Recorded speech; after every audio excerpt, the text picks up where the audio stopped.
Hi guys, welcome to Sin Times Babu family. இன்றைக்கி நம்ம எங்கே வந்திருக்கோம் அப்படின்னு பார்த்தீங்கன்னா, நிறைய டேமெல்லாம் போயிருக்கோம். ஆற்று பக்கம்லாம் போயிட்டு நம்ம மீன் வாங்கி சாப்பிட்ருக்கோம்.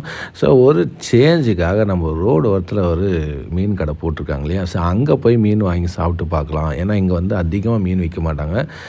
ஜஸ்ட்டு வந்து ஒரு கெண்டை, கெளுத்தி, வாவல், ஸோ இந்த மாதிரி மீன் மட்டும் தான். வாவல்னால் பாப்லெட்டுன்னு சொல்லுவாங்க இங்கே நம்ம ஏரியாவில். ஸோ அந்த மாதிரி பாப்லெட்டு, ஸோ இந்த மாதிரி மீன் தான் வந்து இங்கே விற்பாங்க. ஸோ இங்கே ட்ரை பண்ணி பார்க்கலாம், இங்கே வந்து டேஸ்ட் எப்படி இருக்குது அப்படின்னு சொல்லிட்டு இங்கே ஒரு வித்தியாசமாக போடுவாங்க. அதுவும் இல்லாமல் பார்த்திங்கன்னா இது வந்து கவர்மெண்ட் கடைக்கு பக்கத்தில் இருக்கிற கடை, அதுக்காக வந்திருக்கோம். ஸோ இந்த கடைகளில் காரம் எப்படி இருக்குது, டேஸ்ட் எப்படி இருக்குது அப்படின்னு சொல்லிட்டு வந்தோம்.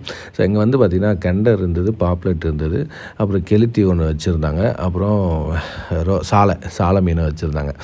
நம்ம வந்து கெண்டை மீன் தான் வாங்கியிருந்தோம். இங்கே வந்து கெண்டை வந்து பார்த்திங்கன்னா நம்ம இப்போ டேம்லலாம் சாப்பிட போகும்போது அப்படியே முழுசாக போட்டு தான் வேக வைப்பாங்க. இங்கே ரெண்டாக பொளந்துட்டு செம்ம மசாலா, பார்க்குறதுக்கு செம்ம கலரு, உங்களுக்கு வீடியோவே தெரியும், பயங்கர கலரு. ஓப்பன் பேஸு, மேலே ஒரு ஓலை, அவ்வளோதான். கீழே வந்து ஒரு டபராவில் வச்சு அடுப்பு வச்சுருந்தாங்க. செம்ம கலர், பார்க்கும்போது தெரிஞ்சது கொஞ்சம் நெஞ்சம் காரம் இருக்காது, வேறு மாதிரி காரம் இருக்குன்னு சொல்லிட்டு நினச்ச மாதிரி கொஞ்சம் நெஞ்சம் இல்லைங்க, வேறு லெவல். ஆனால் இங்கே ஒரு ட்விஸ்ட் என்னென்னா, ஒரு மீன் 70 ரூபா. இதுதான் கேட்டவுடனே ஷாக்கு. நாம் ஒரு 5 மீன் ஆர்டர் பண்ணியிருந்தோம்.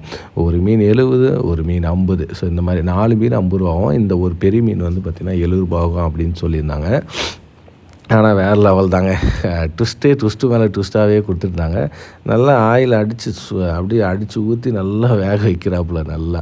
ஸோ அதெல்லாம் பார்க்கும்போது சாப்பிட்டா கண்டிப்பாக இது எப்படி இருக்கும்னு அங்கே பார்க்கும்போதே தெரிஞ்சிச்சு. அதுவும் இல்லாமல் காட்டு கொஞ்சம் நேரம் அந்த மிளகாவுடைய பச்சை மிளகாத்தூள் போட்டு தான் செஞ்சுருக்கேன். எதுவும் மசாலா வேறு எதுவும் போட்ட மாதிரி தெரில, வெறும் மிளகாத்தூள் கலந்து அதை வந்து ஃப்ரை பண்ணி தவா மேலே போட்டுருந்தார். இதை பார்க்கும்போதே இதெல்லாம் சாப்பிட்டு வயிறு என்ன ஆக போதோ அப்படின்ற மாதிரி தான் எனக்கே ஃபீல் ஆச்சு. நல்லா டீப் ஃப்ரை பண்ணியாச்சு. ஆனால் அதுக்கப்புறம் சாப்பிட்டு பார்த்தா டேஸ்ட் ஓகே தான், ஆனால் காரம் வந்து கொஞ்சம் நெஞ்சம் இல்லைங்க, பச்சை மிளகா காரம் மாதிரி வேறு லெவலில் இருந்துச்சு. ஸோ நீட்டாக வேக வச்சு நீட்டாக பார்சல் பண்ணி கொடுத்தாரு. சரி நாமளும் வந்து சாப்பிட்டோம், நல்லா இருந்தது. 5 மீன் 10 மீன் சாப்பிட்றதுக்கு இது ஒரு மீன் தான் சாப்பிட முடிஞ்சுச்சு. ஏன்னா அவ்வளோ காரம், எனக்கு கூட இந்த ஃப்ரெண்ட்ஸுக்கெல்லாம் அவ்வளோ காரம்லாம் தெரில.